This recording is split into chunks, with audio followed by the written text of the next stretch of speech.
Hi, good afternoon. My name is Abe Friedman. I'm the Intergovernment Director here in Borough Hall. Welcome to Borough Hall to our Heroes of the Month ceremony. For nearly 4 years, the Borough President had created the Heroes of the Month ceremony to honor individuals that went beyond the call of duty to change people's life to the better. We had a whole host of heroes for the past 4 years.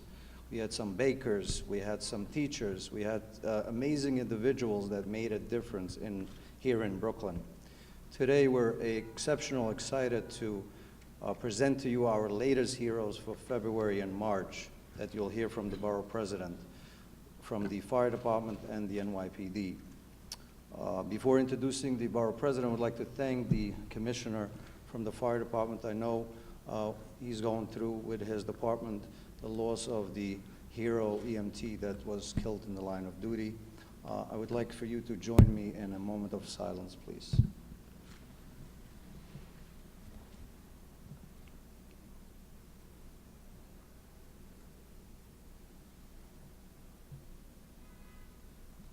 Thank you. And with that, without further ado, I would like to introduce to you the Brooklyn Borough President, Eric Adams. Thank you. Thank you so much, Abe. And we know the commissioner's en route to a memorial, so we wanted to ensure that he's able to get there on time. And I want to thank him for taking the time out to come down and to be with his two firefighters who we are honoring. And as Abe stated, we really look forward to hosting the Hero of the Month. It gives us an opportunity to just really highlight the exceptional people who impact the lives of everyday Brooklynites.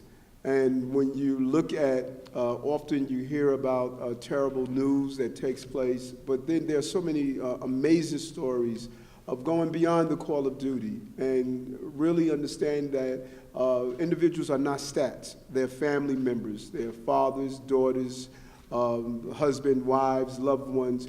They're part of the family nucleus. And by pausing and acknowledging individuals who go beyond the call of duty to do great things for individuals, we see them as individuals and not just some statistics of saying the number of people who is impacted in some way. So we want to thank our two heroes of the month for the month of February and March. We're going to do March first. We know the commissioner is parking, but Commissioner O'Neill, that is, but we do have Commissioner Nigro that's here with our two firefighters, Andrew Scharf and Todd, Brenner. They're the heroes for the month of March. And I want to thank all the family and friends that are here as we honor them. There's a clear firefighter and public safety aspect to this batch of Heroes of the Month. Our heroes, Andrew and Todd, at 7 a.m. on Sunday, March 5th, a fire broke out on the first floor of Zion House of Faith Church in Brownsville. The fire quickly spread all the way to the third floor where Ube Akar McKinney, a third floor resident, started noticing heavy smoke. Ube Akar was worried about his elderly grandmother who lived on the second floor, but firefighters managed to reach and rescue her to safety. And the only way for Ube Akar to escape was to go out through the third floor window. Firefighters Andrew Scharf and Todd Brenner responded to the emergency and arrived at the scene of the fire. Quickly thinking on his feet, Andrew decided to use an extremely dangerous but an important technique, part of their training, of connecting a rope from the roof of the building to the third floor window. At the time, they didn't even see Ube Akar because the smoke was so thick, so you could only imagine how challenging and difficult that is. And so, using this rescue technique, he lowered himself down through the rope to the third floor. He grabbed Ube Akar from the window and held him tight as Todd lowered them both safely down to the ground. We need to always keep in mind, this is not TV, where you can say cut and do it all over again. This is a life and death scenario and a very challenging aspect of being a firefighter, of lowering yourself down from a roof, holding someone, and saving that person's life. Yubei Akar was rushed to SUNY Downstate Medical Center for some minor injuries, but was released that day, leaving relatively unscathed based on the action of these two brave firefighters. According to the FDNY, this kind of rescue, the roof rope technique, is so dangerous and rare that it can be years before this method is used. I want to thank firefighters Andrew and Todd for their bravery and selflessness in this heroic act and for all their work to keep our community safe. It is my honor to name each of them Hero of the Month. So let's please put our hands together for both these brave men, Andrew and Todd. Whereas on behalf of all Brooklynites, I salute FDNY firefighter Todd Brenner of Ladder Company 176. Some of his guys are here joining him today in Bedford-Stuyvesant, who successfully performed a rare roof rescue to save a man from a burning church in Ocean Hill, Brownsville, Brooklyn. I applaud him for the bravery that he displayed by holding the rope in position and lowering firefighter Andrew Scharf from a rope that was tied to the engine ladder so that both men could be brought back up to safety. I applaud him for risking his own life to perform this risky rescue tactic, going above and beyond to save lives. I commend Todd for his diligence to serve the great people of Brooklyn, and I thank him for all he has done for our community moving forward as one Brooklyn. And to firefighter Andrew Scharf, on behalf of all Brooklynites, who successfully performed a rare roof rescue to save a man from a burning church in Ocean Hill in Brooklyn. I applaud him for the bravery that he displayed by allowing firefighter Todd Brenner to suspend him from a rope that was tied to the engine ladder so that he and the civilian could be brought back up to safety.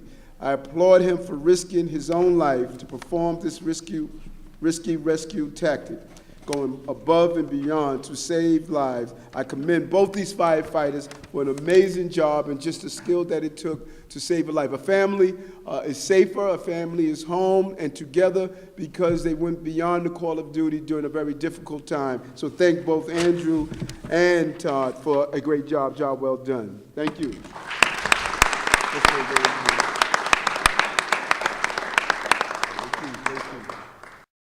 We're going to hear from the commissioner and then allow the two firefighters, don't leave yet, to say a few words. Commissioner Nigro. We also was joined by Commissioner O'Neill. We're happy to see him as well.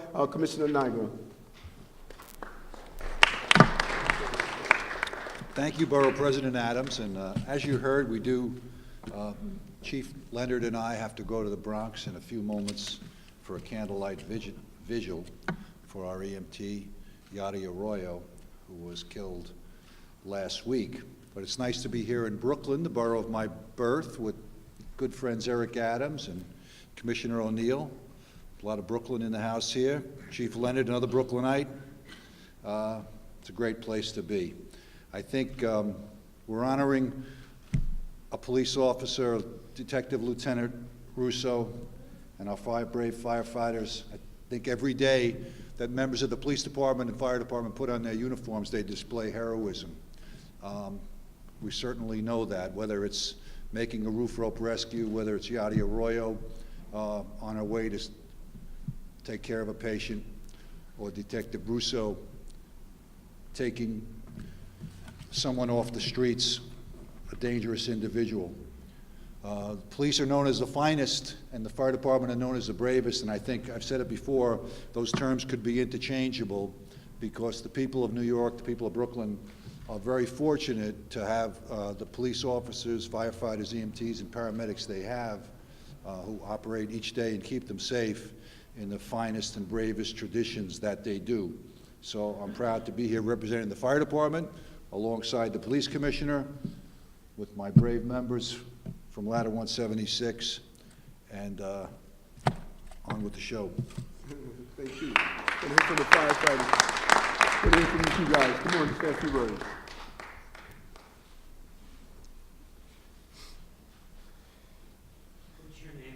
My name is Andrew Scharf from Ladder 176. It's not every day we go to work. We never expect to get recognized for anything we do. It's just in the day's work. When you do get recognized for making a difference, it feels amazing. And we just go to work every day, hoping to go home and to make a difference and help everybody in the city.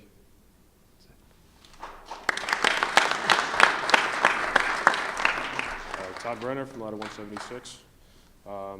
It's an honor to be recognized for just doing what we train to do every day. Happy to be here with all the guys from my company who make everything happen. And that's it. Thank you. Thank you.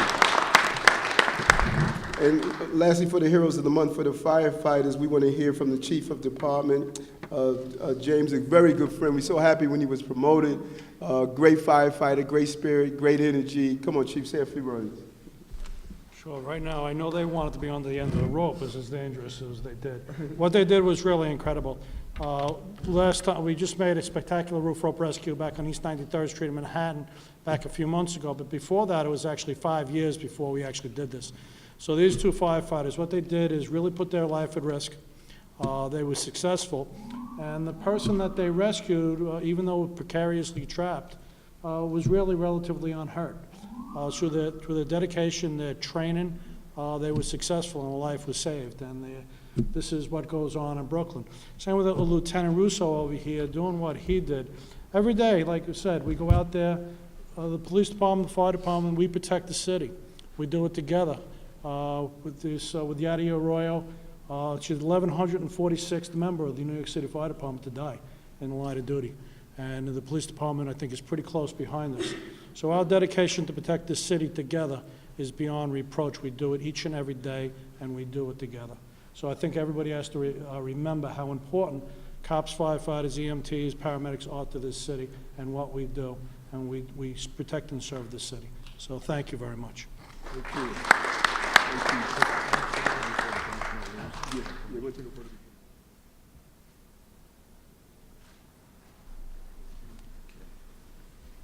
Thank you very much.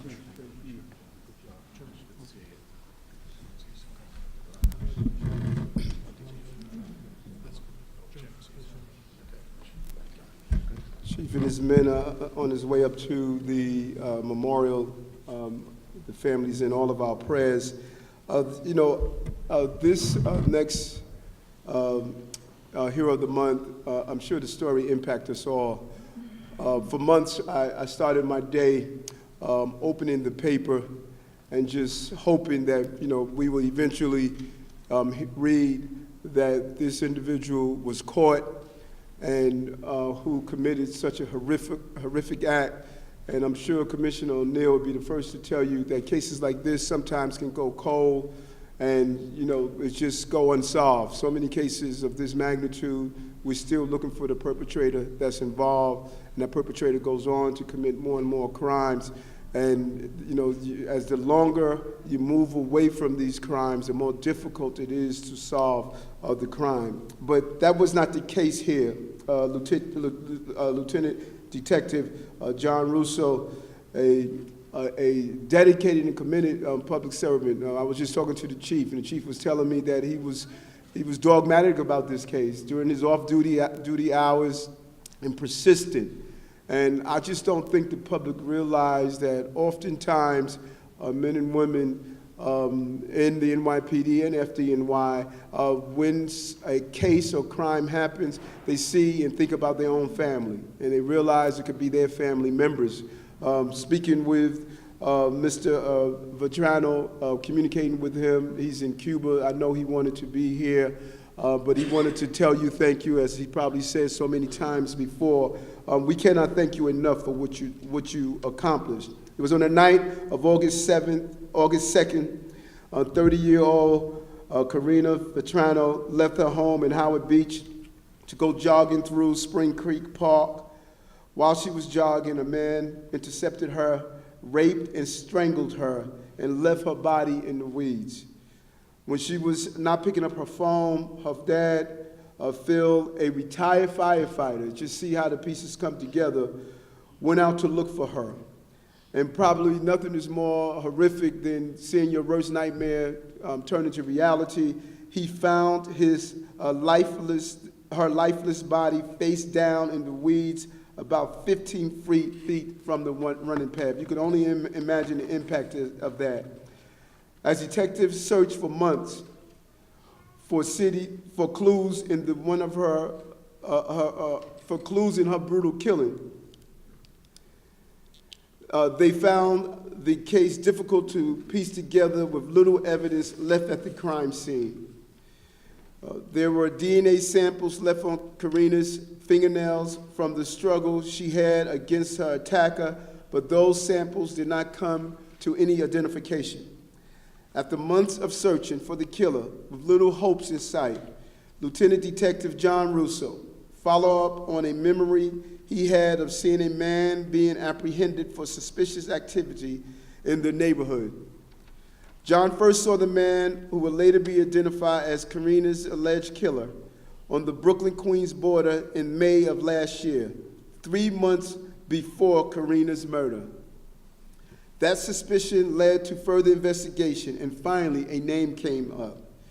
That person was identified, and Karina assisted in capturing her own killer because the DNA under her fingernails allowed the police to follow up and arrest the man the first week of February. He's now being charged with second-degree murder.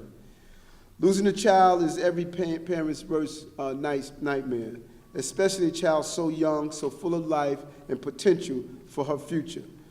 Karina was Kathy and Phil's pride and joy, and I know they appreciate the bravery that this fine member of the New York City Police Department carried out.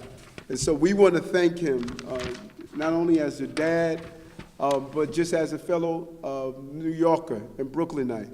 As I stated, it brought great hope for me when I opened that paper and I saw that finally we were able to bring this person to justice, that this person will pay for the crime that he carried out of taking away a young, vibrant young lady in this magnitude. And I'm sure the commissioner, myself, the mayor, and all the members of the police department and those who provide any form of public safety realize the impact of what this crime did to the city, and it sent shockwaves to anyone who walked the streets, who jog, anytime a family member is out. And by carrying out this apprehension, it brought a level of relief, and we hope it brings closure to the family as the trial moves forward. So on behalf of all Brooklynites, I salute Lieutenant Detective John Russo, a Williamsburg-raised NYPD officer whose diligence helped crack the cold case of murder-slain jogger Katrina Vetrano. I applaud him for his spot-on intuition about the suspect, which compelled him to thoroughly search through the case records and connect to some leads, which helped authorities to ultimately link the suspect to the heinous crime. I applaud him for his dedicated and exemplary leadership, as well as his unwavering service to the NYPD, playing an important role in keeping Brooklyn and New York City safe, with his commitment to saving lives and serving the community at large. Lieutenant, we all thank you for this great accomplishment and great police work. I want the commissioner to come and say a few words, and then we would like to hear from you. Is that all right, Lieutenant? Great. Commissioner of the City of New York, Commissioner O'Neill. Hey, good afternoon, everyone. First, before I get to John, I'd just like to congratulate the members of the fire department and all the good work that you do, and offer my condolences for EMT Arroyo up in the Bronx. Ever since I became chief of department back in November of 2014 and December 2014, Joe Liu and Rafael Ramos were brutally murdered, and ever since that day, what you did for the New York City Police Department on the escort from Woodhall to Bellevue, I'll never forget. So I'm eternally grateful to each and every member of the New York City Fire Department, so thank you for what you do. Now, let me turn over to John. John is actually, I consider John a friend. I've been working with him since 2008. I know he's a dedicated member of the service. I know he's dedicated to his work. John was a detective commander in Manhattan South for a while. And when I met him, he was working up in the chief of detective's office, and I could see just by talking to him him every day, his level of commitment to the people of this great city and this police department. And I don't know if you know, what John did, this wasn't when he was working, this is when he was off duty. So John is a cop through and through, 24 hours a day, 7 days a week. It's people like John that keep the people of this great city safe. So John, my utmost admiration, my congratulations, and keep up the great work. Thank you very much.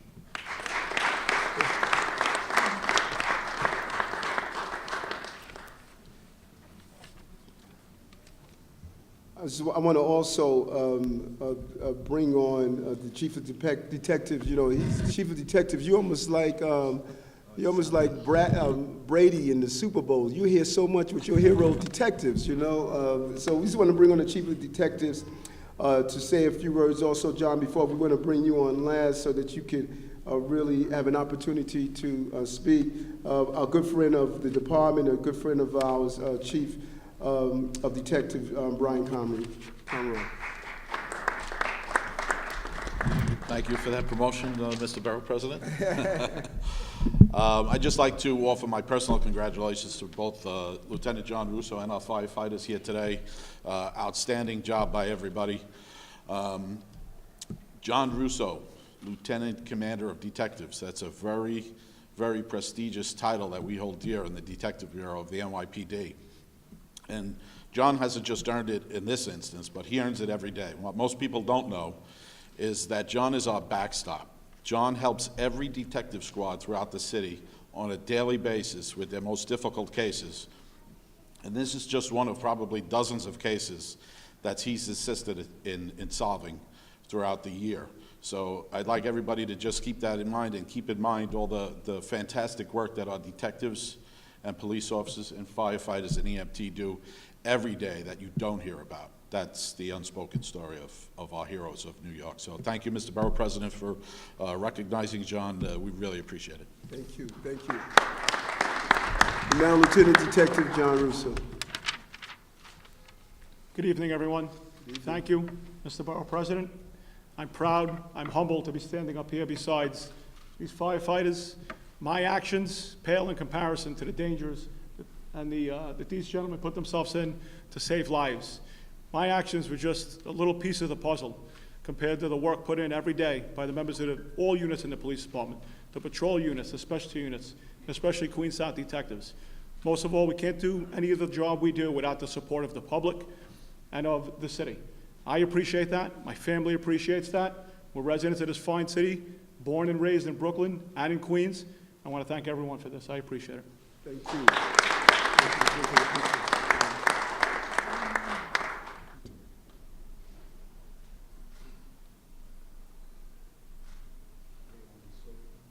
Not easy. It's much harder than my at-work job.